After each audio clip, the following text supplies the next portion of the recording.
Yep. Hold on, I gotta get under my Snuggie. You know what else you need to do? What? Hair toss. Check my nails. Baby, how you feel? Feeling good as hell! Welcome to Bonehead. Is it good as hell or fun as hell? It's good as hell. It's gooder than hell. That's the name of the song. Good as hell. I am so sorry. Did she do anything with the Rolling Effing Stones? No, but if you need to do your DNA test, I can already tell you what the results are. Lizzo is amazing. He's 100%. What? You're nothing. Go back to business. Somebody called me a snack a couple of weeks ago. I looked more like a buffet. I was going to say, were they Do you know what a snack is? Well, I'm sure in their reference they were referring to you as a pork rind. Oddly enough, the person who said it does love pork rinds. So you thought you were trying to be insulting, but literally did you... yeah, fuck you, Chad. I'm over here and I have a blanket and a pillow because it's cold outside and we're in the basement and this is cozy. Cold? I am a little chilly. You don't have the flu. All he's missing is his moo-moo and his cane. Everybody but me and 2 or 3 others has had it in the office, really. Everybody, they know saying a bunch of people had it. And, down in God's country, we don't get these illnesses. Stacy and both of her kids had it this week. Oh, I'm so glad that they could tune in to listen to this horse shit. Yeah. Like I said, why don't you tell me about your ailments? How's your fucking hip? It's fine. I don't have hip problems. I got a couple disorders, but we're taking medicine for them. But that's all psychological. Well, one of them is, yeah. I mean, it's sure. psychiatry. I was going to say, no, technically schizophrenia is psychological. Is it? I don't know. Well, actually, variations of, yeah. Cause it's, Chad, it'd been funnier if you go, I don't know. Yes, you do! Sorry, next time write my jokes out. Well, somebody should. Yeah, let's see. So now this is Robots Part 2. Robots Part 2. And it's going to be Robots Part 3 if we. Well, yeah, it depends. I had a harder time with this than I said I would. Really? Yeah, I did. I forgot my notes, but I've already got 3 ready. And I actually have several honorable mentions that I didn't write up about. You think anybody's going to tune in and say, why is Joe under a cover holding a pillow? Well, you've already explained that. So yeah, but you think that they just now tuning in? No. Is that how it works on the YouTube when they're switching the channels? Yep. Yeah, sure it is. They have those old gigantic remotes that actually... Did you say John Hancock remotes? Yes. Undercover Angel. You got your own John Hancock remote there. I want to make a bad joke about the 1700s, but I'm not going to. What is it? About what his remote would be. What is it? Not going to do it. Oh, I get it. Yeah, that's awful. You're a horrible human being. Or it's historically accurate. It's historically accurate. I mean, it's terrible. Yeah, I agree. Him being a horrible human being is historically most of our founding fathers are historically accurate. Beings, but all right, who wants to go first? So this is about our favorite robots, Part 2. Yeah, our favorite robots throughout film. And I'm almost be honest with you, after I put together my list this time around, yeah, I almost think my list this time around should have been my first list. What? I had a hard time picking. Well, that was the thing. I had so many last time that I didn't put them in any order. Yeah. As long as you've got R2-D2 and 3PO, we're good. Well, no, once again, though. I know, we talked about it in the last episode. Yeah. Don't listen to this until you've watched the first. We don't want to don't watch the first until you listen to this. Confusion is how we'll take them. That's where we'll get the ratings. No. And the sponsors. No. I want to be sponsored by Snuggie. Hold on. No. Let's go ahead and do this. What? I'm Aaron Minky, and welcome to... What's this show again? The Lore. Welcome to Lore. Maybe some people get confused and think we're Lore. Speaking of Aaron Minky, should we point out James is back on the couch? No. Good point.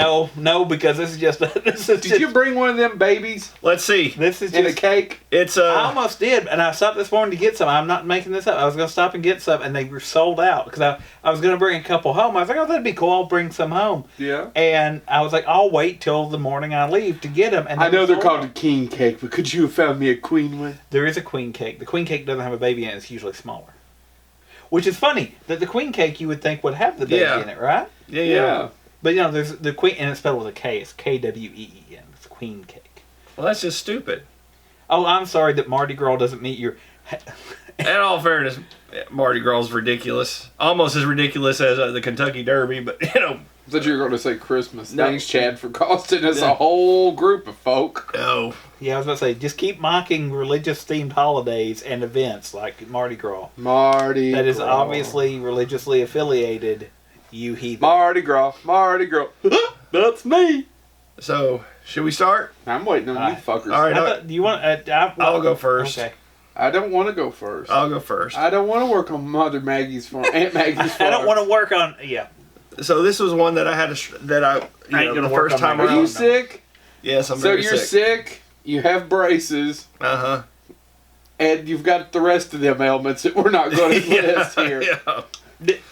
I'm The Republic- fact that he's on this show, folks, I'm you should be Patreoning the hell out of us. Yep, which we don't. We don't have an account. Yeah, Should. we do should. that. We should, but I don't know. So anyway, my first pick, Yeah.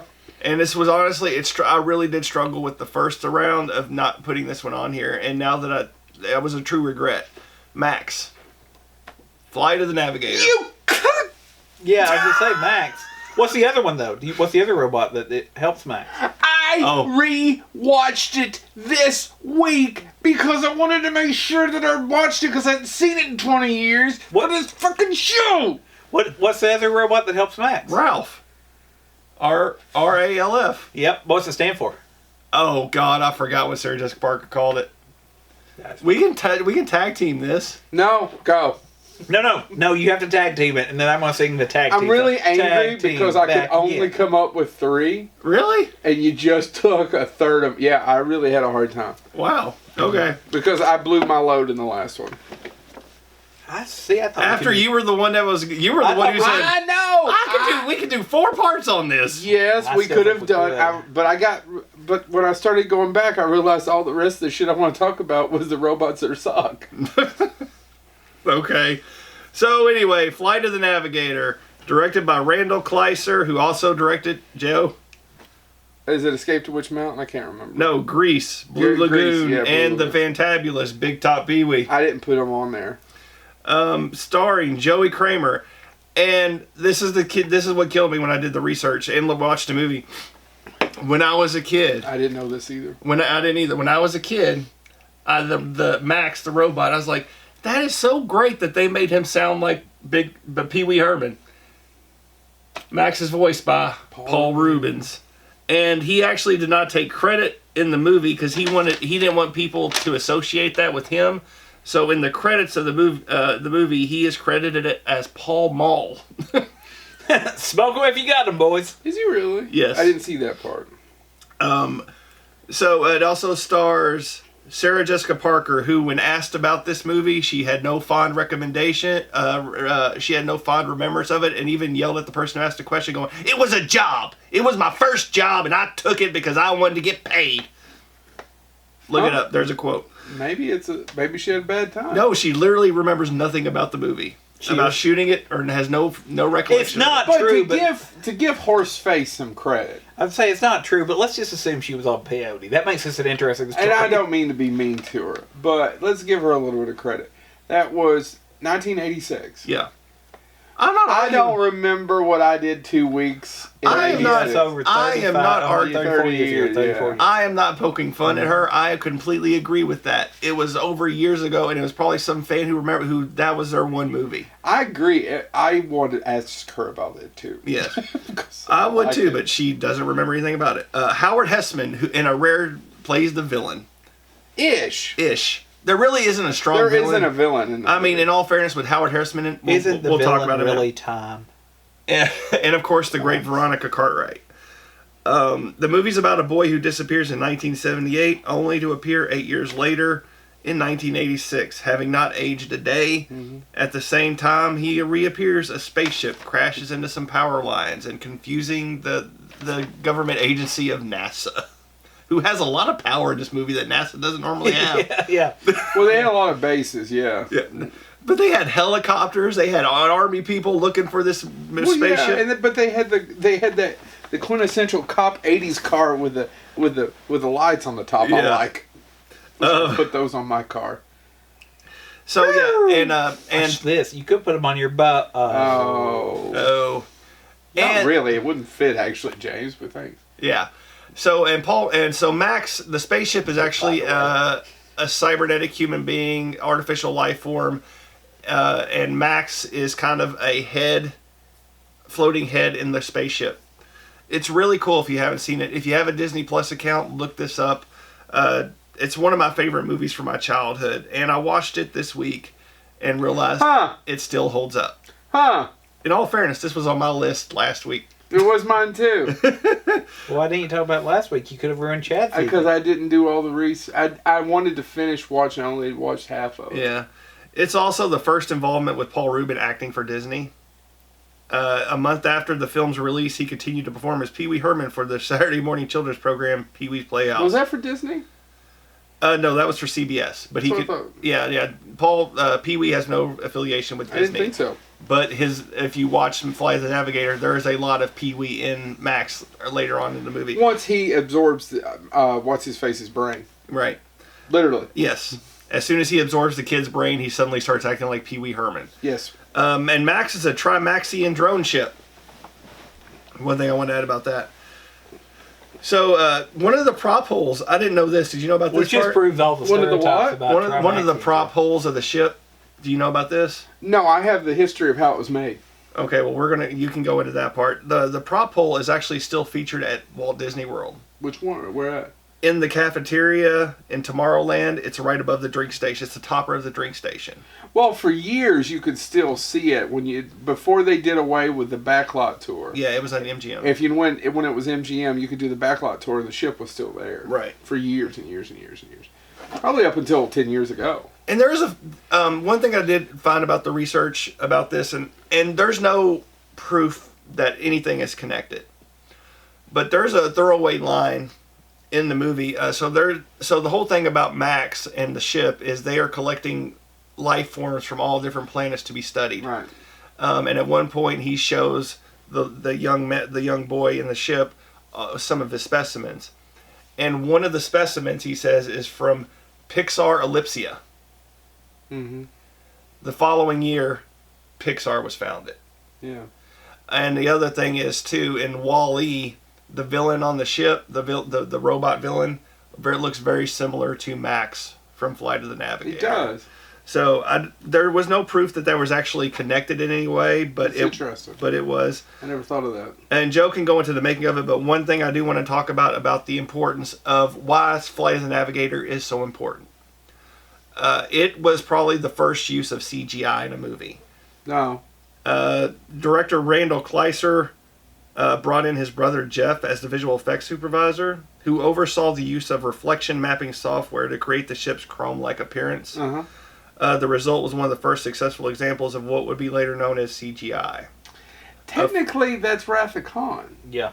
It's the Genesis program. The Genesis program is the first use of CGI on film. Oh, really? Mm-hmm. Well, there were several sites that said... He could say whatever he wants, but it's the... Now but it's a completely computer generated scene. It's a that may be the first imagery. Time that it was overlaid on a physical prop. Yeah, it's a completely... but the first complete one is for oddly enough, Wrath of Khan. And it was groundbreaking, too, for the fact that 5 years later, they would take some of the technology that was used to make Max, the ship that Max was in, to make T-1000. Yeah, that makes sense. So, but go ahead about the making of, Joe. Well, it's shot in Florida, but it's not actually all shot in Florida. It's shot in Florida and...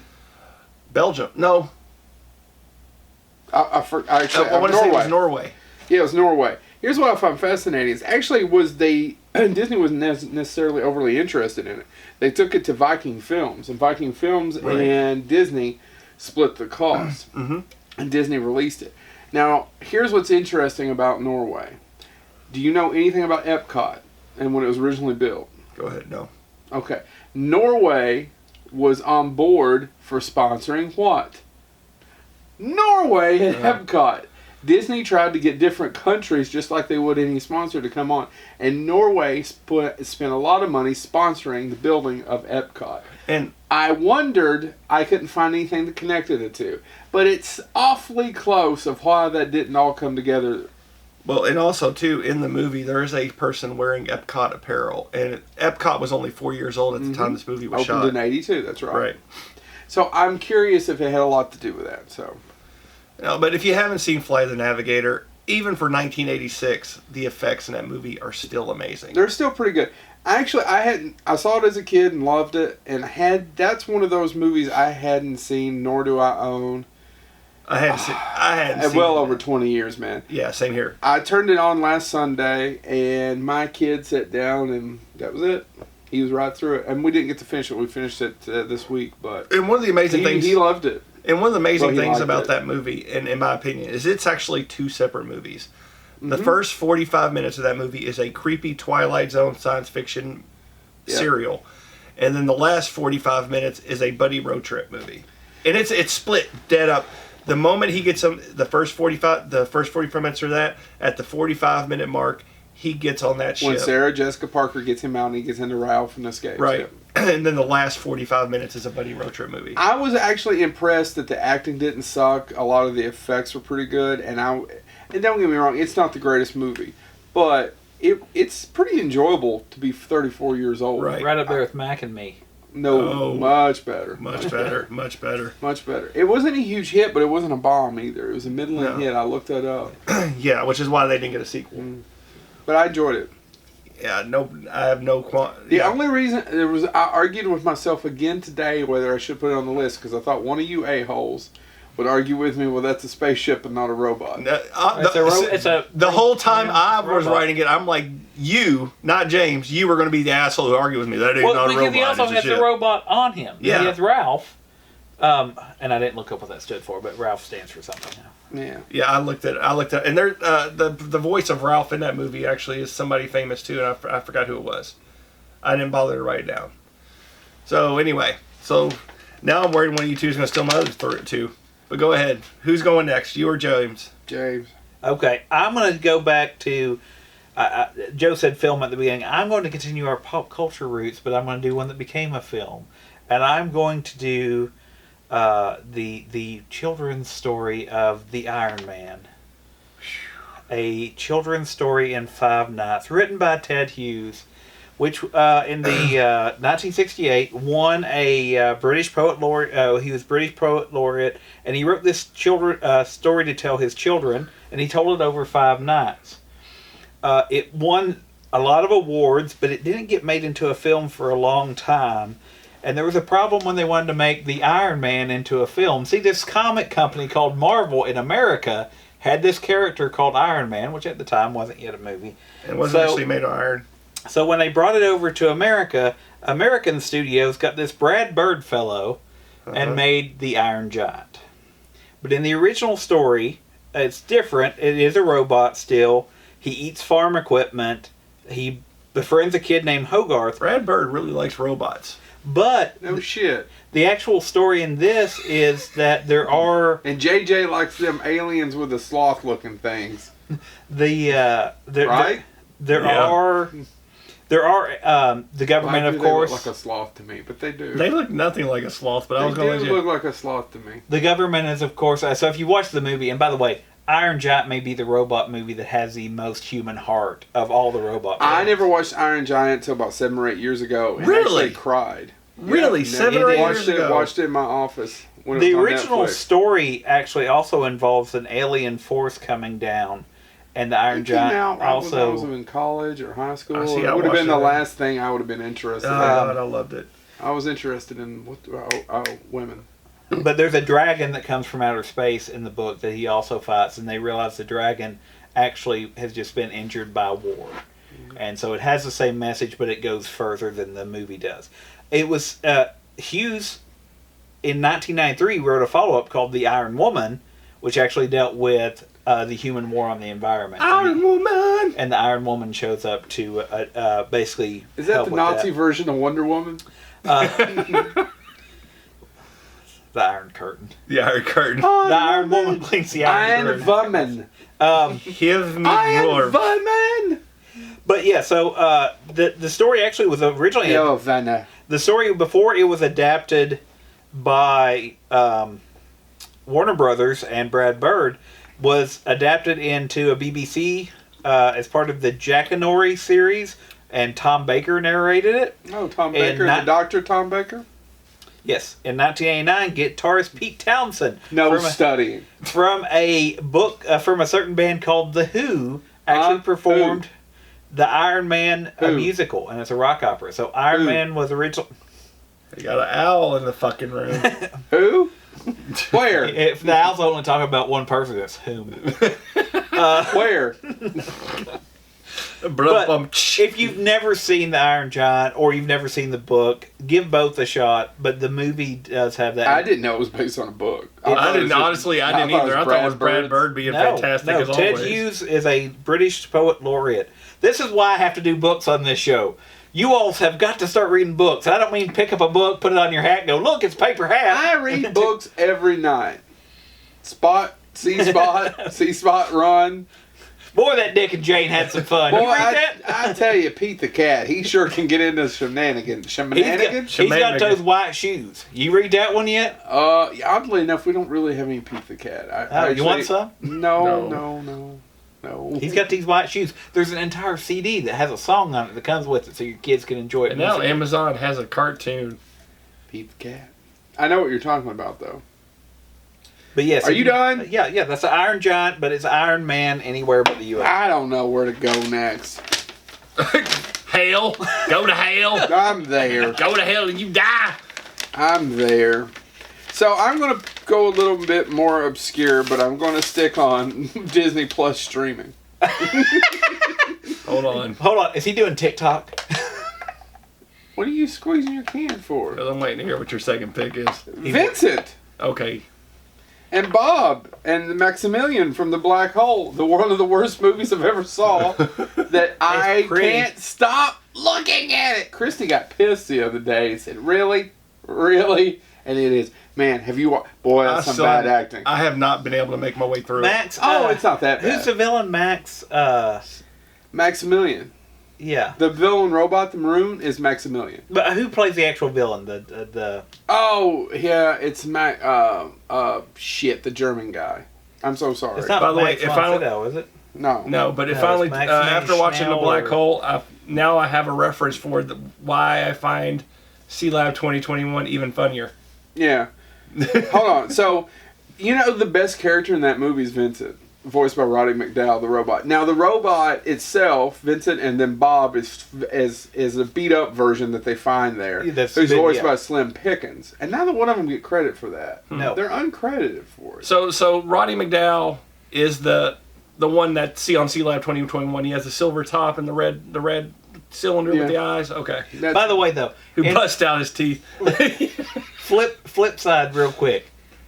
Outside of Black, I don't mean to interrupt your robot, but wouldn't you have loved to see like a buddy cop film where Slim Pickens plays a Texas sheriff that has to team up with a proper like British inspector, where it was played by Roddy? I thought you were going to say a proper robot. Yeah. Wouldn't you? Ed 209 and Slim Pickens. He's pew, with pew, pew, pew. He's with Scotland Yard. This guy doesn't mow his yard. This fall they're going to fight crime. I would watch that movie today. All right. It was directed by Gary Nelson, while the voices of the main robot are provided by Roddy McDowall and Slim Pickens. I don't want to go too much into it because I think we've talked a little bit about The Black Hole in a previous episode. It was the Disney friendly version of Event Horizon. Well, do you know the history behind it? Technically, yes, it probably did get greenlit because of Star Wars, but it had been around since the early 70s. And some of the special effects on it are technically above Technically, Star they're Wars. better because they wouldn't pay Lucasfilm for it was too expensive. So they built their own. They created their own stuff. There was a tracking system that they created, Disney created. What I was going to say was, actually, the original premise was called, I forgot what it was a different, it was like Space Probe 1 or something like that. And what they were ripping off wasn't Star Wars. They were ripping off Poseidon Adventure and the Towering Inferno. They wanted to do a big disaster movie in space because everybody else did disaster movies. So they wrote a script, didn't work, executive quit, wrote another script, didn't work, the executive quit, and then retired, wrote another script, didn't work, executive came back from retirement, Star Wars came out. That's how it ended up being The Black Hole. It got rewritten about 24 times. Wow. And they finally called it The Black Hole because That's where all the money Blaxploitation that went in. test audience, because that's where their market research thought, well, it was a big thing in the late 70s about black hole and how they were discovering them. Let me tell you a couple of things. Although, back to what I was originally saying, to me, rewatching it now, the acting's awful considering that there's several great actors. There's Robert Forster's in that. The German Anthony Perkins is in it. For God's Anthony sake. Perkins is in it. Jiminy Christmas! Why did my mind just go blank? Anthony Perkins, Robert Forster, Ernest Borgnine's in it. Yeah. Completely miscast. Well, you know, it's like So miscast. Anthony Perkins obviously has a wide range, Uh-huh. and he is playing everything straight faced. Mm-hmm. It's like he's just reading cue cards. That's why it just pulls me out of it. And I didn't so- realize it came out the same month as Star Trek: The Motion Picture. so much Did of you it know that? also, Damn, that might have been that was a snooze month for everybody. Two of the most boring Well, movies. Star Trek came out first. It came out the 1st of December, and it came out. And Say what you will about Star Trek: The Motion Picture, Pretty. it's about 2 hours long. Yeah, It's And pretty too. and it has Kirstie Alley. No, No, it doesn't. It Shit. has Ilya, which was played by. What were you going to say? Here. There. No, what I was going to say about it is, I think the black hole. I mean, the black hole. The reason it's watchable is it's pretty, and it does try to have some commentary on what it means to be human. Because the robots are almost more human than A the little, actors. but what I really love is Vincent. In rewatching it, Roddy McDowall is the only person in that movie delivering a performance, and the fucker didn't get credit for it on the screen. I don't know why it upset me so much, but that's the most memorable character is Vincent, voiced by Roddy McDowall. Really quick, I got to finish this, okay? Here's what I find fascinating about this. Okay. In 2014, astrophysicist Neil deGrasse Tyson declared the film to be the least. Now think about all the movies that have been made. I want you to think about it real hard. The least scientifically accurate movie of all time. Okay. Criticizing the film, he noted, they not only got none of the physics right about falling into a black hole, had they gotten it right, it would have been vastly more interesting. Is all that man does is watch movies and bitch about how scientifically inaccurate they were? No, he probably looks at stars when he's not defending all the lights on in New York City and how I'm that's just called saying. night pollution or whatever. it's like, it's Yeah, like Because isn't he the main Uh, reason James Cameron went back and redid the stars in Titanic because he bitched about that too? But I will agree with them. I'm not the saying- exact point is they took the time to get the China right, but You you can't couldn't get the take stars. the I time agree to with do that. Okay, it. hold on. All three of us on more than one occasion have sit here and said, it's a fucking movie. No, but I agree with him on that simply No, because of I all do the agree. amount of detail that they spent on Titanic. It's not like they did Space Titanic, Futurama. and that's what I was going to say. They did Titanic, and they took the time to get the silverware right. Yeah, and the stairway and if you're Everything. going to go and make sure the car is the actual car that would have been in there, and that they did all They that didn't research. pick up the blue bastard '85 Chevrolet pickup. And then No, pick but it I up. mean that's there's That'd a, have been funny. there's the full story of that car. But Yeah. Vincent, I agree with. I know. I completely on. Black hole. If I don't. see It's your- not the I don't see sci-fi your channel. argument at all. I How own do you the. not see your argument? Because it's the same fucking thing. It's just a movie. They Enjoy just- the movie. Don't look up at the stars and go, "Oh, this constellation." It takes you out of it. I disagree, and here's my reason.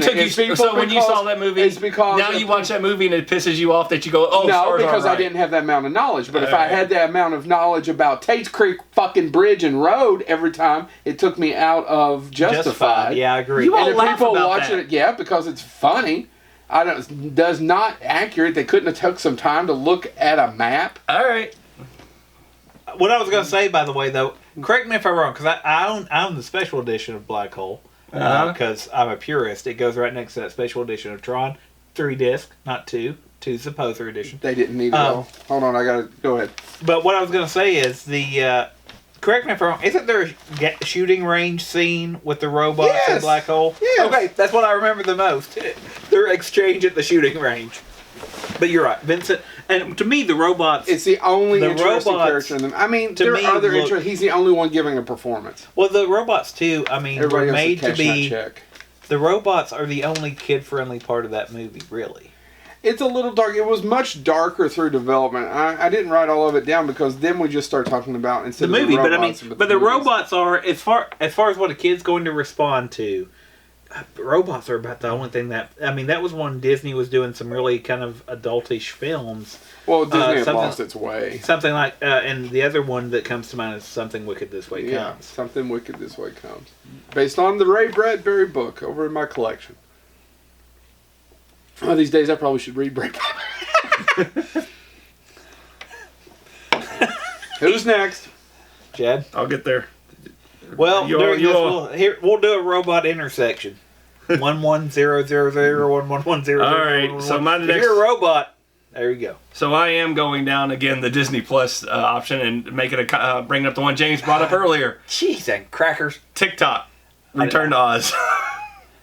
TikTok, by the way, is originally robot? from. Or is He that is. like- Fucker, he's a robot. No, He's no, all gears and is stuff. he? He- Yeah, but he isn't is. that different though? God. Wouldn't that be No. 'Cause- I have to defend Chad here. Oz. what are they called? Oz from Ozma. Automatons? Oz from Ozma, which is what Return to Oz is largely based on. It's the book Ozma from Oz. Oz, yeah. And it specifically said he is not like the Tin Man. He is a robot. Robot. No. It uses the definition of robot for him in Okay. the text. Well, I'm not. Clearly, he's still angry about James Cameron and Neil I don't deGrasse. give a shit. I just think your no, argument's don't hit me. I know. I agree with James. I don't care. I mean, clearly you don't. But anyway, clearly. Can I just have my family back? Yeah, I mean, it's all right. You got a certain set of skills. That's what we're saying.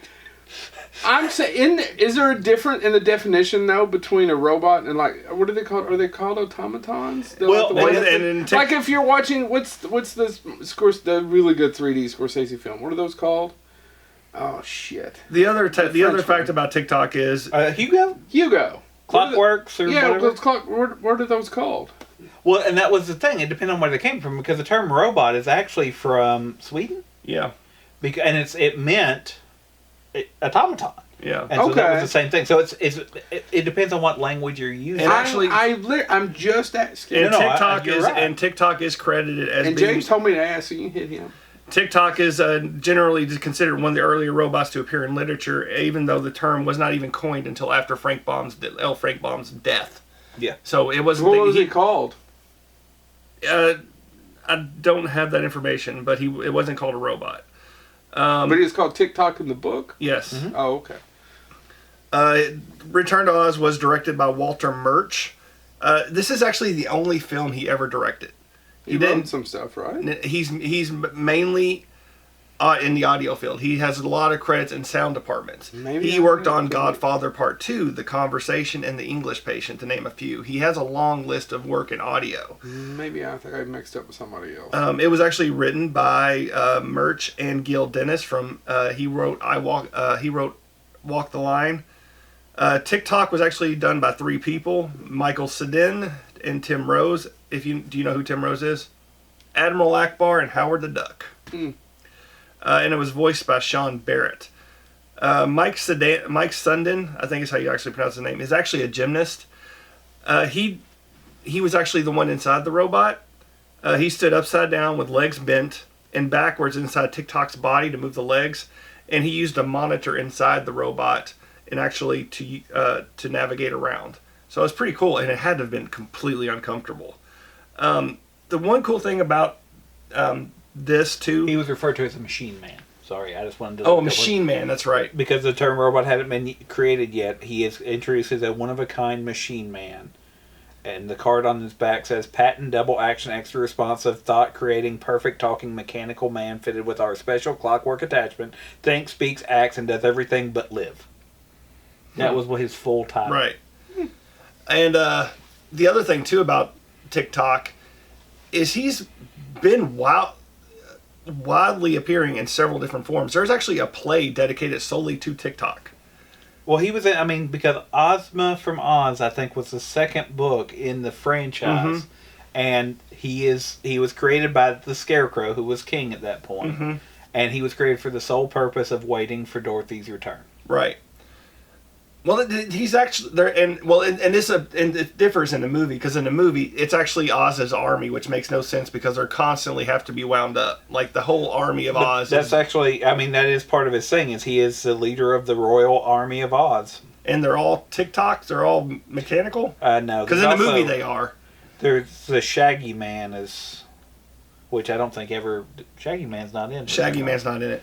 It's a man that's shaggy looking, Joe. I won't spend too much information on this, but I do want to mention something about the actual filming of this because when I did research, I didn't know about the filming of it, about how awful it was. You talked about the black hole. Walter Murch was actually fired in the middle of the movie because, again, this was his directorial debut, and he kept falling behind schedule, so much so that Disney lost all confidence. The movie was supposed to cost $20 million. It actually went $8 million over budget.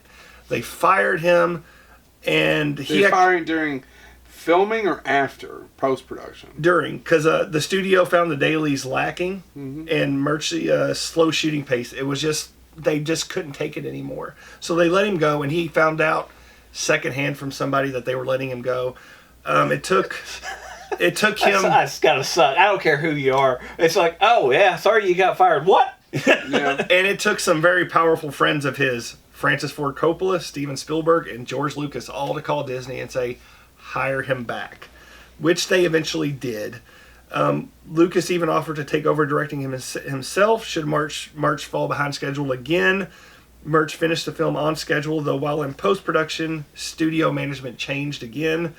The new executives had little faith in him or the movie, so it just kind of got released. He's a film editor. He's also. Oh, you said sound. He does a lot of work in sound too.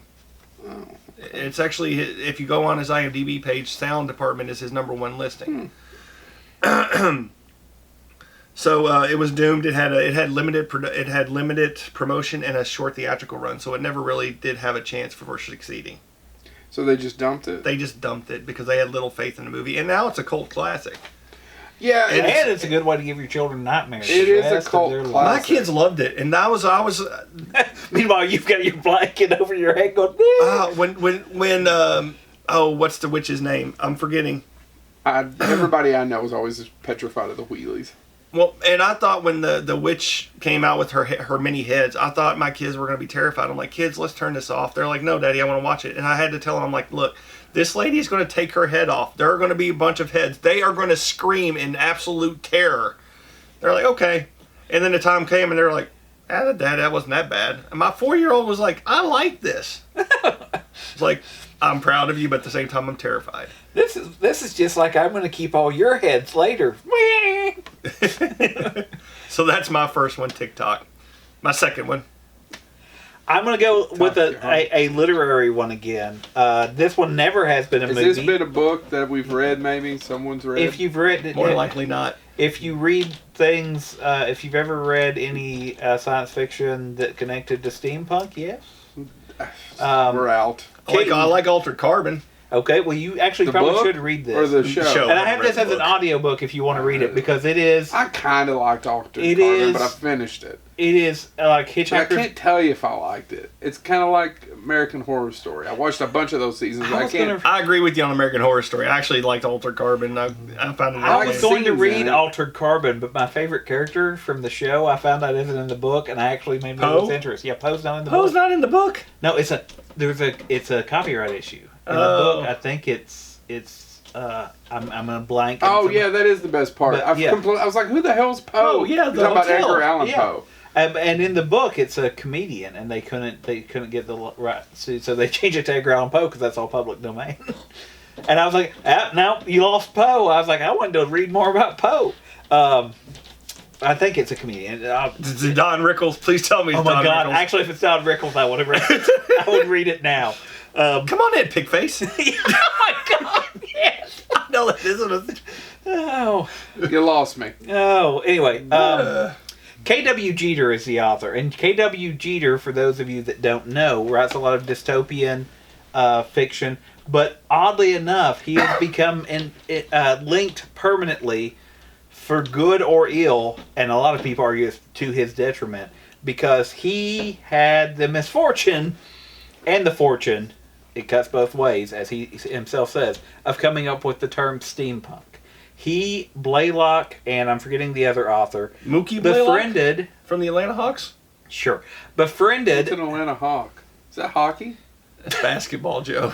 Befriended. Dominic Wilkins. I Spud swear to Webb. God, you might as well be speaking German to me. Okay, well, Actually, I know more German than I You know know Spud basketball. Webb. I know Sean Webb. I went to high school Ah, shit. You know Bugsy Malone. Is that with him. a You play? know old man Triffords? Who did you say? Bugsy Malone. I know. No, what the there's I know who Bugsy Bugsy Bogues. You were close. I was like, Bugsy James. Malone was a gangster. I know who Bugsy Malone is. What- I do I too. saw the picture. Old man Abernathy killed me. Which one, gangster? I know old man Abernathy. Old man Abernathy killed me.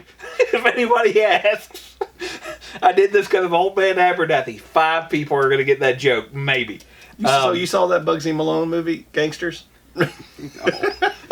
Played by Richard Grieco. I saw KW Jeter. Malone. I mean Bugsy. Carl Malone, Utah I saw in Jazz. the theater, oddly enough. Please tell me you know I who was the way too postman young. is. The postman? Oh, Oh, that's yeah, it's Kevin Costner. He's going to deliver that mail. But you know, oddly enough, I never saw it. I've actually seen it. God, that movie's terrible. Is it worse than Waterworld? Waterworld's fun. Waterworld's fun. Postman's not. It has Will Payton in it. James, what are you talking about? I was trying to Steampunk. KW Jeter created the term steampunk, and he actually did it in a letter to Locus, science fiction magazine, because they were Not the actual buzzard. Why did I say buzzard? Buzzard. I don't wanted to know. say bugs. Anyway, he sent they were interviewing authors or asking authors to send in letters of what they thought the next big trend would be, and he goes, well, me and some of my friends have been writing Victorian science fiction, so it's probably going to be something like a steampunk. The name stuck. He did that in the early 80s, and that is now linked him. That's one of the things I've always wanted to ask David Shaw, who if we could get him on the show, because he's the one he's the one that coined the term splatterpunk. Well, and that's what In he the actually 80s. made the comment. KW Jeter said it used to be trendy that if you were doing something that wasn't traditional, you just add punk at the end Punk of to it. it, yeah. Because it was the same thing From the that- 80s with all the blood, Yeah, it's punk. called splatterpunk. Yeah, and but KW Jeter is linked to steampunk. Google it. One of I'm not- his books, and there's a bunch of books that now have this title or series that use this title, but his was the first, Infernal Devices. Have you said the name of the robot yet? I'm just curious. No, because Okay. the robot... We haven't even got to the story about the robot. Well, y'all have spent time talking about Bugsy Malone fighting Muggsy Bogues. You're the one who brought up Bugsy. Malone. And every time you say it, I think of a rabbit. Whose Well- last name is Bunny. You really should read Infernal Devices because I'll put it on my queue. it is considered steampunk, but it is like Hitchhiker's Guide to Go the look Galaxy. next to my bed. The queue's getting long. I've got Not it to on get in bed with me. Just the books. no, that No, the there's queue to get in bed with me tumbleweeds. is tumbleweeds. There's dust bunnies. Show's really. There's a small orphan child going, where is everyone? Joe's but Q. He's really trying hard to be Minnesota Fats. but so the entire That was a lame book ass joke. I know. it's the book is not about A robot Just- at no, all. Spoiler alert, It is James like- just fucked us. it's like you did that to yourself years ago. You can't put that on me. There's no robots. There's no Infernal robots. Devices is about Mr. Dower, and Mr. Dower's is the son of the Still- elder Mr. Dower. It's written in Victorian times. Still His not a father robot. was a robot, was a mechanical genius Automatons. that happened to There's create, no electricity. Can they be a robot? that created a device that will destroy the world based on harmonics. That's what the actual story is about. But his father also created a robot, modeled it on his son, but made it obsessed with the violin and sex. And named it the Paganini Con after the famous Italian violinist Paganini. When you use the word famous. You really have never heard the name Paganini? No! Have you, Chad?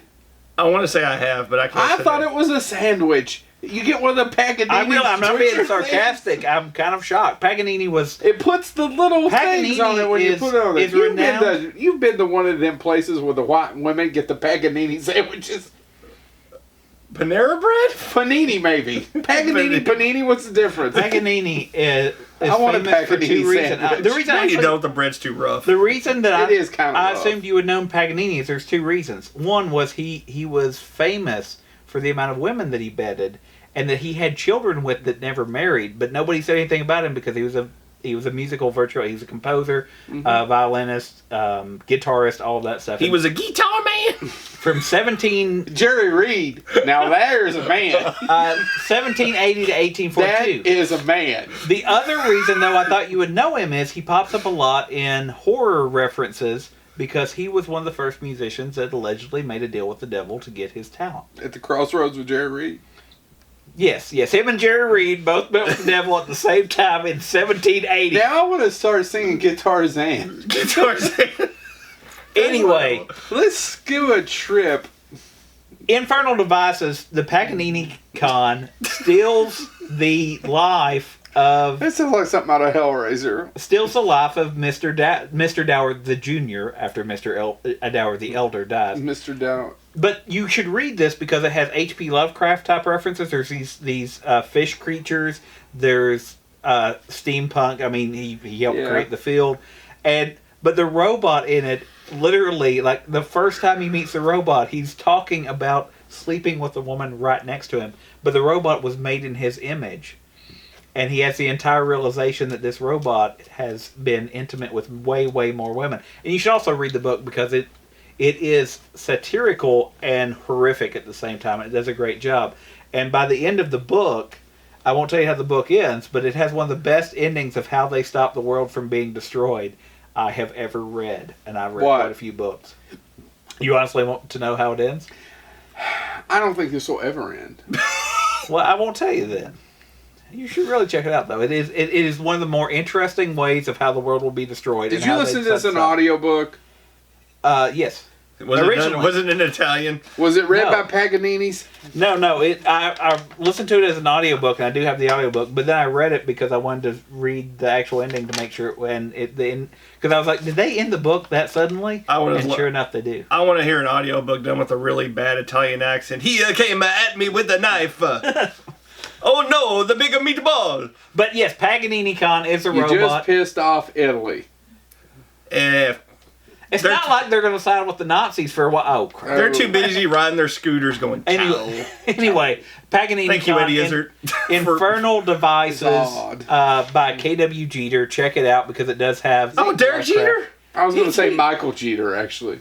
Who's Michael Jeter? That's the guy that's an actor. It was on Evening Shade, isn't it? I don't know. He's dead, though. He's He's dead also... now. You'll know him, Chad. He's also that guy that pops up with Elmo. See, You know the guy, talking and there's a different one. He died. Yeah. And then now it's so it's Mr. So and So, and then now it's his Mr. brother. Shit, I wouldn't know. There's another guy that plays him now. Yeah, it was they actually have different because there's one episode when they were transitioning before the other guy actually passed away where they meet. Yeah, and I saw it with my kids. And then he has like his cousin and his brother, and they all show up. Yeah. All right, Joe, what's your second pick? Your guys are so good, and I feel like mine's lame. Oh yeah, no, you just ripped mine apart. Go ahead, I'll rip yours apart. I won't, because I'm not that person. But it's hard not to bring him up because I think he has a big influence, and it's probably Johnny Five from Short Circuit. He was on my list. No, he was going to be. I mean, that was going to be mine. I assumed one of y'all were going to take him because he is so.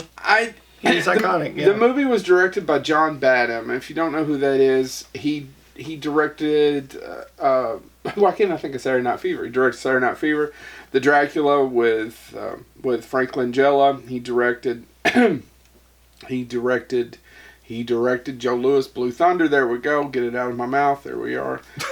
Anyway. Something Joe never says to anyone. Get it out of my mouth. Get it out of my mouth. I can't talk. Tim Blaney did the voice of him. Did you know that Johnny Five was the most expensive thing on that movie? That almost a third of the budget was spent on those Johnny Fives? That completely makes sense to me, though. Because even as puppetry, it was so. I mean, get it, but I haven't watched it in a long time, and I really need to go back and look at it. I think even the amount of, the articulation of even his eyebrows. Yeah. Because they can pivot inward, they can raise up, because he does the Groucho Marx thing where he raises them up, but he also does it when he gets angry, they go, I can see that. Do you know who designed him? Do you guys know who Sid Mead is? He was a visualist, a futurist. No. He famous for his work on Blade Runner and Tron. Oh, okay. He's Sid Mead. Oh. He did all the art. Real Was quick, Short Joe, Circuit Disney? No. real Okay. quick, Joe. I don't mean to interrupt, but you Sure. said, why should you know K.W. Jeter? I said he got tied to steampunk.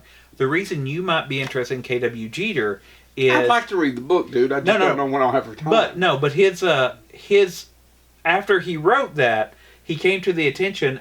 He basically got a patron saint that helped push him forward and get his name out there and got him a bunch of deals. And that man was Philip K. Dick, because he thought the way he wrote robots was so great. And K.W. Jeter became the only authorized, for a long period of time, person that was allowed to write Philip K. Dick authorized follow-ups to Do Androids Dream of Electric Sheep and Wow. Blade Runner. So, there you go. Sorry.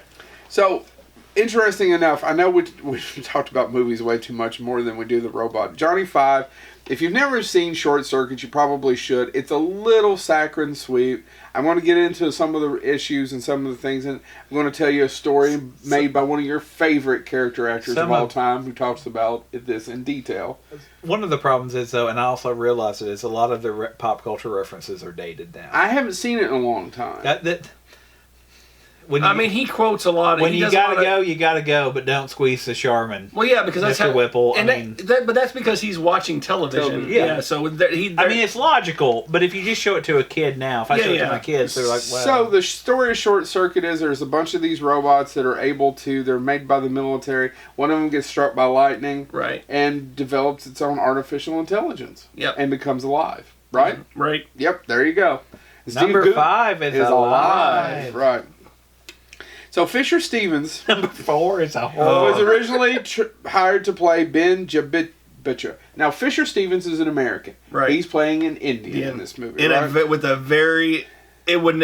This would not go over today. The character was not intended to be Indian. Stevens was fired and replaced by Bronson Pinchot at one point. But then Pinchot left to do the sitcom Perfect Strangers. Perfect Strangers. And Stevens was rehired. I thought you might find that. That is actually fun. Once again, that's to portray the role, he had to grow a beard, dye his hair black, darken his skin. Right. He basically wore blackface. Right. And with makeup, and turn his eyes blue to brown. And he was and speak with an East Indian accent and walk hunched over like a cricket play. Yeah. So every horrible stereotype you could think of an Indian. Yeah. And also too, he was the feature role in Short Circuit 2. He's the main actor in Short Circuit. Him and Michael McKean. So Short Circuit was not a huge hit, but it was a hit when it came out. I remember when it came out. I mean, I didn't get to see it in theaters. I saw Short Circuit 2 in the theaters. But there were tons of... I can remember people owned it on VHS. Yeah. And people that didn't own a lot of movies owned Short Circuit. Anyway, G.W. Bailey, and I was thinking about this, that has 2 people from Police Academy. G.W. Bailey's the guy tracking them, right? And Steve Guttenberg is the computer. I didn't know G.W. Bailey was in it. Yeah, he's the guy who's after Johnny Five. Wow. He's the army guy. I tell you what, it's yet another reason Steve Guttenberg being in that film. We should all thank the I have to read this. I don't mean to, but if I don't read it, I'll miss some stuff. One of Chad's favorite character actors, a guy named Austin Pendleton, that's right, had gone to college with Short Circuit director John Badham. Okay. Okay, you guys ready for this? Stated some stuff was cut out of my part, and also the 2 leading roles were cast with really talented, attractive people who were not right for the parts. Hold on, it gets better. The script was just heartbreakingly beautiful to read. And now it's a nice little slightly bland kids movie. Nothing exactly wrong with it. Those 2 people who are in the leads, we both know who they are, Steve Guttenberg and Ally Sheedy, are good, very likable, easy to work with people, and I've done some good work. They just weren't the people that were written in the script. Right. In any way, shape, or form. Stephanie. Yeah, hold on. And I said to John when it was about to open, why did you cast them? And he said, that's what the studio insisted on. And it sort of ended the discussion. I said, okay, the film kind of works, but again, it was going to have to have been quite a beautiful film. According to Pendleton, the role Steve Guttenberg ended up playing was a person who could not So the original engineer who built Johnny Five, that Steve Gutenberg played, he plays him as his goofy. He plays Gutenberg, right? Yeah. That's not how it was written. It was written as a person who would not relate to other human beings, so he poured all that into the creation of the robot. Well, Steve, he's a lovely guy, and I think he's talented. He had a wonderful kind of charisma, very easy, but utterly social. And by the way, we're talking about high spirit Steve Gutenberg. Yeah, and I think he very engaging and open with people. He's wonderful to be on a movie with, but he's not that character. Right. He does not bring on screen with him the problem that the character in that movie has. The perfect person for the role 20 years earlier would have been Dustin Hoffman. Yeah. Short Circuit 2 came out just 2 years after that, and there was a script for a third one in 89, rewritten in 90, but it was unsatisfactory to the people who held the rights, and so they scrapped it. Johnny Five, I haven't went back to rewatch it. I really wanted to go, and I don't even know where I could find it. No, he also DVD, later appeared in an episode of Home, which I'm not for sure what that is. He was in some Cold Facts. He was in an educational film and something called Hot Cars. Well, for a brief moment there, he was a pop culture icon, Johnny Five. Yeah, and there have been numerous talks about doing a remake or a reboot, and it just has never come through. I think at one point it was a movie, and then they were going to do a TV show. Half a dozen directors. Actually, there was two fairly famous directors, and I don't remember who they were because then I started getting into the weeds. Yeah. Because the other thing I wanted to talk about with it is how much he looks like someone else, and who is that, Chad? What other famous robot looks just like Johnny Five? Oh, Wally. Wally. Yeah. I didn't go down the rabbit hole to see why. Okay. But one of the reasons But one of our favorite robots, one of our favorite, probably one of my, if not my favorite Pixar film is Wall-E. Same here. Well, Top 2 or 3 at least. I think the thing though about But Johnny Wall-E Five, does look his head is Johnny Five's head. Yeah. One of the things about Johnny Five though that is also why we should talk about him in Robot is he becomes alive. Yes. And he is a robotic Pinocchio, for lack of a better term. He eventually becomes alive, which a lot of the robots we talk about don't. They're robots. They're robots. He is sentient. Yeah. Needs input. Yeah, I forgot about that. I haven't seen it in a long time. When was the last time you guys watched? Man, it's probably around the same time I watched Flight of the Navigator. Probably about 5 last years week. Ago. Probably about 5 years ago for me, because I loved that movie as a kid, and if it's on at 4 a.m. in the morning, I will stop and watch Short Circuit. I used to, that generic juice stuff. I don't know if it's generic. I don't mean to. Generic juice. Five Alive. We call that purple drink. Five Alive. Have you ever seen the juice? It's a mix of 5 juices. It was called Five Alive. No. When I was a kid, look this up, folks. If you Google it, but Five Alive was like a punch drink. The frozen juice that you add water to, the condensed stuff. Yeah. There was one called Five Alive, and when I was a kid, I was convinced that was a Johnny Five Short Circuit tie-in. It's not. But yes, Five Alive. Look it up. It was a juice drink, and I was convinced that was somehow connected to Short Circuit. I'll look it up when it's not my turn to go. Whose turn is it? It's my turn. There you go. So, we haven't really talked about Star Wars. I'm not going to talk about R2-D2 or C-3PO. I'm going to talk about KS-2O. That was my alternate.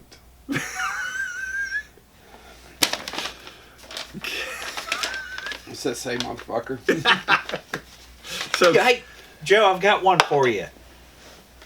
I'll text it to you so you can do it instead. Go ahead, Chad. KS-2O. If it's a silent running, I'm punching you in the face. No. From Rogue One. Yeah. Probably one of the top 3 best Star Wars films ever made. Man, you can't... I now have narrowed it down. Okay. I mean... The first act is not. The last act is one of the best Star Wars films ever made.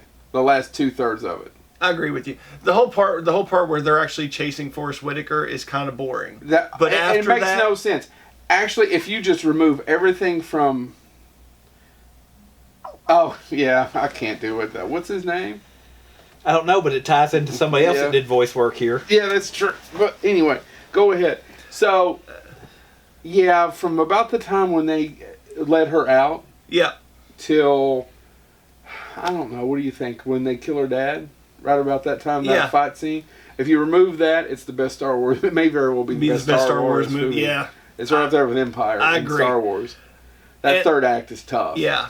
Hard to beat, man. And honestly, I believe KS2O voiced and it was mocap by Alan Tudyk, one of the best actors out there to this day, bar none. 180 degrees different and 1,000 times better than the robot that they did for Solo. Yeah. Which was voiced by Phoebe Waller-Bridge from Fleabag, Amazon's Fleabag. Yeah.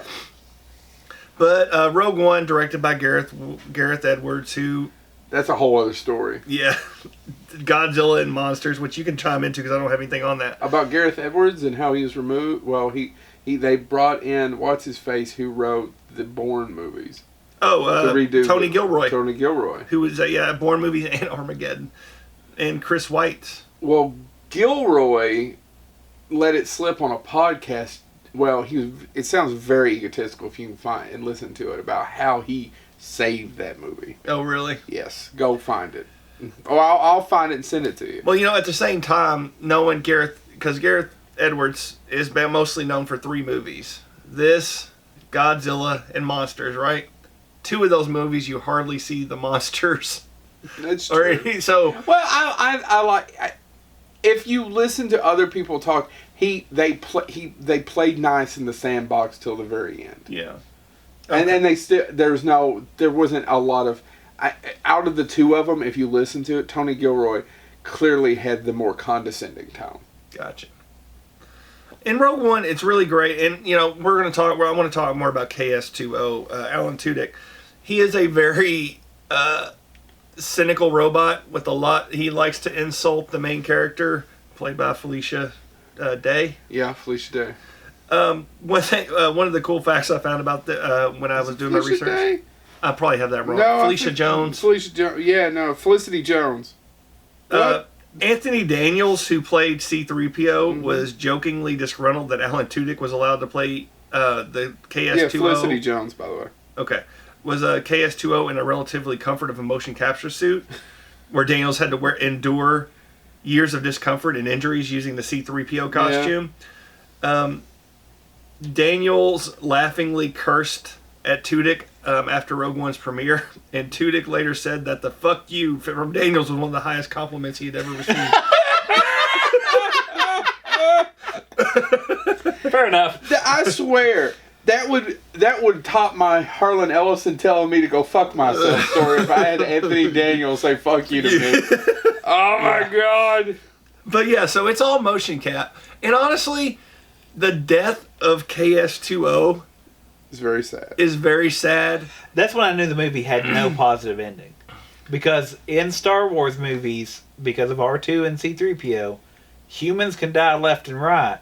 The droids make it. Right. And when we see a droid gunned down. Horribly gunned down. And not just he does one that, shot. His last effort is to smash that control panel so they have a shot. As soon as that scene happened, that was when I was like, nobody's making it. To give credit to Gareth Evans or Edwards, that them killing them was from the jump. Well, and it had to be because it didn't have to be. Well, no one disagreed. He put in. Didn't he have a backup plan? They had several backup plans. There's a scene that was filmed. They in the always trailer thought where there's Disney a ship that would drops pussy down. out. Okay, and I can see that, and it would. And granted, Star Wars has retconned several different things, but I think those 2 characters could have got. I agree that a lot of people were going to die no matter what. And there was talk about sequels, which I'm glad I don't think is going to happen. Well, they did make a sequel. It's called A New Hope. Well, that was one of my favorite memes. I mean, about those characters. They have been so successful. Disney has got George Lucas back to direct the sequel. It will pick up. Does anybody remember this? It was a great ad. We'll pick up immediately at the end of Rogue One. I'd laugh my ass off, and everybody looking at me. Yeah, well. But I do want to talk. This is some of, and again, I kind of pulled this directly from IMDb. Tudyk actually initially turned down the role of KS2O because the start of the filming clashed with pre-production of his crowdfunded comedy series Con Man. Really? Mm-hmm. But Gareth Edwards actually told him the filming was going to be pushed back a month. Now, whether it was to get Tudyk on board, I doubt it. I just think some stuff fell into place. He agreed to do the production after that. But to prepare for the role, he took mask lessons from a New York-based mask teacher, which I wanted to look up what that was, and I didn't. But the guy's name is Orlando Pabatoy. To learn to express more through body language. I guess because with motion capture, you have to use more body language. He has since said that the role was one of the best he had worked on because it allowed him to wear a motion capture suit on set along with the bonus of walking on 13-inch stilts. Tudyk filmed a brief scene where he appears as Ray Nearly, his character from Con Man, but it ended up getting deleted. Huh. And a lot of not a lot, but a good chunk of Alan Tudyk's lines in Star Wars Rogue One completely ad-libbed. Oh, really? Yeah, which Alan Tudyk is such a fine actor. He can ad-lib. It's a line of, there'll be another one for you, because that's one of my favorite lines at K2SO where Diego Luna or whatever starts to try to explain something and they're in front of the Stormtrooper and K2SO just backhands him and then he goes, and there'll be another one if you do it again. I'll give you a fresh one. I'll give you a fresh one. I'm sorry. I'll give you a fresh one. Quick little information about that. Yeah. So you know why? I know this isn't so much about the movie, but it does make sense because he was allowed to ad-lib. Gareth Edwards shot different takes of different emotions all the way throughout that movie. Really? So there was a lot of footage, and every day he did something called Independent Magic Hour, Independent Hour, where they would just shoot things that weren't necessarily in the script. So when you're watching that trailer, and you can go back, and there's a lot of videos on it online, it's like, this isn't even in that movie. But when she turns around, and it's this, and the lights are coming on, that's nowhere in that movie. Right. Him standing, what's his face, the villain standing on the throne room, that's nowhere in the movie. Those are all things he would shoot just for an extra hour he did every day throughout the movie, just so they could play. Wow. Which, by the way, though, the villain in Rogue One is one of the most sympathetic Star Wars villains ever. One of the most interesting villains. Ben Mendelsohn. Ben Mendelsohn, who is killing it right now, killing it on The Outsider. So that show still got you? Yeah, it's pretty good. You like it? I haven't got to see it. Because I think what I like about the villain... Although I think it's going to end like the book, and that may be a mistake. What I like about the villain of Rogue One, though, and I know we're talking about robots, but is he is wronged in his own way. Yeah, it absolutely. Is his creation. He is middle management. They're taking his creation away from him, and that to me is, I'm like, no, I kind of want him to win a little. I mean, I don't want the Empire to win, but let's give that guy the credit. Yeah. Sorry. No, that's good. Do you have any more on it? Because I'm good. No, Joe Blow. To give credit where credit's due, JoeBlow.com does several of these. They're called WTF happened to this movie. They did, and they're not all bad. Like I watched one on The Last Action Hero. You probably would enjoy, and that's one of those where WTF happened. It ended up being a good movie. Yeah. There's still a first third of that's flawed. Yeah. And I could not figure out why everybody loved it, and I liked it a lot, and I thought it was really good, but I didn't have attachment to it. And I finally figured out if I start out from where she's right about where Dad gets killed on, I can't. Well, that's like me with Force Awakens. Everybody loves it. I don't have an attachment to it, and I love Star Wars. The Force Awakens, but let's not start talking about those Skywalker risings.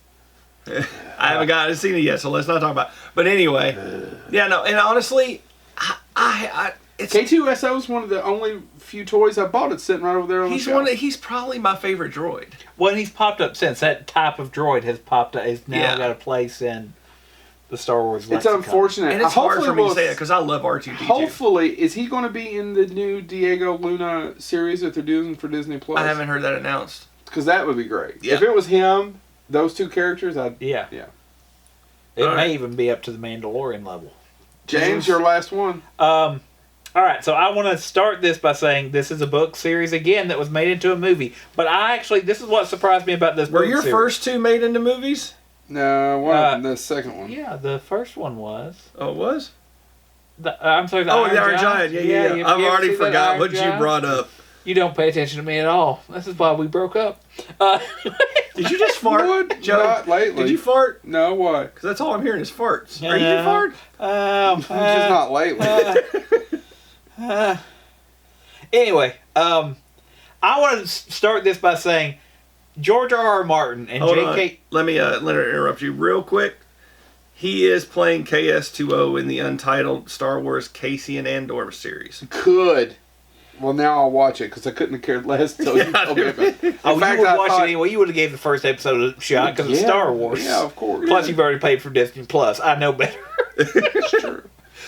But you George R.R. Martins and your J.K. Rowlings always talk about how it's hard to write a novel a year or something. Yeah. To them, I offer the example of Seth McAvoy. Seth McAvoy wrote a series about a robot. The first book he published in October 1985. Fingers over it. Thank you.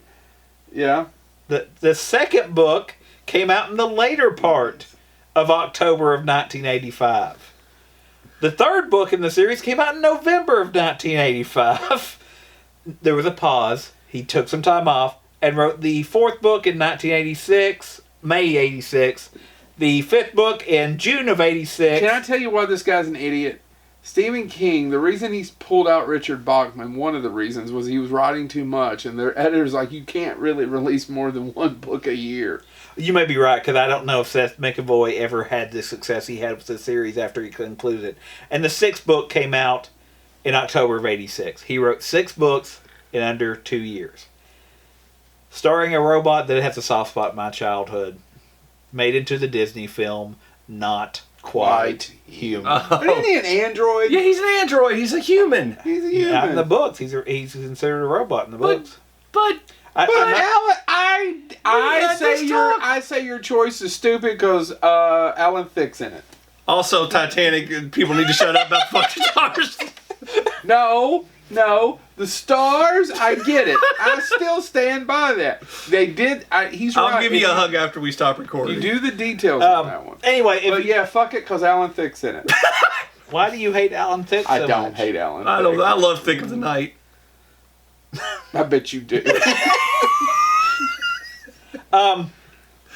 The novel series, I read the novels as a kid, and I did like the Did you movie. really? Yeah. But hold on, it was a novel. They were in the Based on library. a book. Was he a boy? You don't. How do you not know? This is why writers. I seriously- I didn't know it was a book As either. a kid. I watched the movies as a kid. I didn't care. But for I didn't know it was a book. The book. And I'm still calling bullshit. That's an android. The first movie actually is relatively. Well, then faithful I'm to doing the book. Roy Batty next.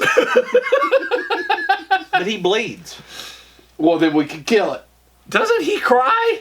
No, not No, in the that's book.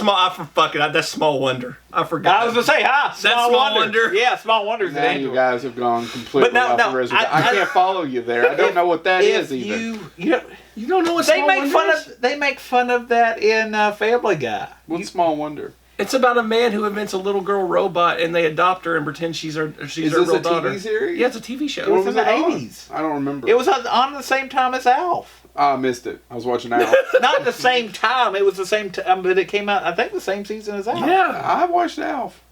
I didn't know Alf came on after Amazing Stories, and Amazing Stories is the one that clunked out. Seriously? Yeah. Damn. Vic Garris taught it to me. I was listening to his podcast. Apparently, I didn't know that they came on at the same. I don't know. It was Amazing Stories and Alf took off, and then Amazing Stories did. I still can't believe you brought up Not Quite Human. No, I loved it as a kid. It was probably one of the first robots. I loved it as They a just did the movies, right? There was not a show. Was No, there a it was- show? no, there was It's not 3 quite movies. human too. And it was, Yeah. and that's what's funny to me is that dude cranked out those books, and the first movie is pretty faithful to the book. The other 2 movies, not so much. Except for he's an android, not a robot. But that's But okay. they cranked out 3 of them. In the 3 movies took 6 years to make. Jay Underwood starred as Chip. And the thing they did change about Is the he book. also the boy who could fly? He is. You're right. he's Jay also Underwood. the Human Torch, who In, could also fly. In the mixed drawn Ole Sassone. Check out our episode Where with we talk- Ole Sassone and Mick Strawn But about the they, Fantastic Four. Roger Corman produced epic. But that's so. I think the first movie came out in '88. Was the first Not Quite Human movie. I think '88 or '89. The last one came out in Was it that 92. Disney-fied, the book? The book, the first one is. There's a scene in the movie where he gets in trouble at school and he gets pulled into the principal's office, and the principal grabs him by the arm and his voice control is hidden in his arm, and it speeds up his voice, and so he thinks he's panicking, he's hyperventilating, but he's just talking really fast. That scene is straight from the book. Let's finish this up. So yes, Not Quite Human, robot, teenager. Everybody and their mother took everything that I had and shit on it. So James texted me something, and I I pulled it up actually. Yeah. He's right. I'll say it. I have... Actually, you know what? Screw it. No. I'm picking Buford from the Ice Pirates. That's a good one. That's a good one. You're not going to find a movie with better space It herpes. is so... Never seen the Ice Pirates. Yeah, you should. You should. I know Oh I my should. God! But you should read the Ron Perlman in his autobiography. He says, "What exactly?" I think he has 2 lines he dedicates to Ice Pirates. I got paid for that. It's not very good. Ice Pirates. So, they're terrible-looking robots throughout this movie. Okay. They're clearly men in and I know most robots Oh. are, but these are clearly. They're old school Cylons Old at school best. Cylons at best. Most of the scenes I've talked about in previous episodes, a lot of the miniatures and things are right out of Logan's Run. Because Okay. the budget was cut. Do you remember? I've talked about this on the movies, blah, blah, blah, blah, blah. One of the robots gets destroyed. The African-American character rebuilds him. And he makes him black. And they call him Buford.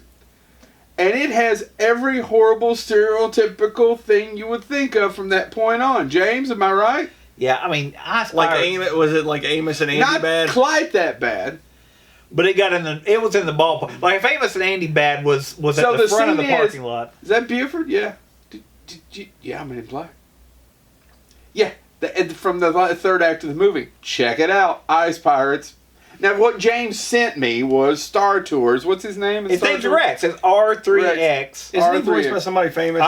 He's voicing that section. I'll I use thought he was him. voiced by Paul Rubin. He is, and I'll do him as my honorable mention. So R3X, also known as Rex, also formerly known as RX-24, was an RX series pilot droid who flew the Star Commuter 2000 from Lothal to Gorel before the Battle of Yavin. Right. After the Battle of Yavin, he got in trouble. He did some stuff he wasn't supposed to do, and he piloted the Star Speeder 3000 for Star Tours. It's the only job he could get. He is considered canon because he is in an episode of Star Wars Rebels.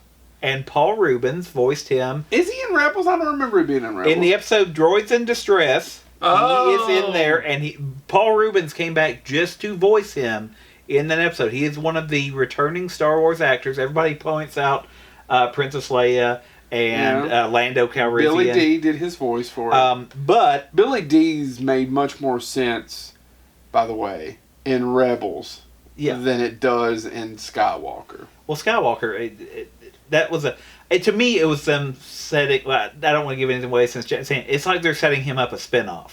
Almost, but it doesn't quite work. But I mean, it ends with him It's too much pulling. Yeah, I agree. Whereas it made complete sense in Rebels. By the way, do you know where RX-24 is now, or Rex is now? No.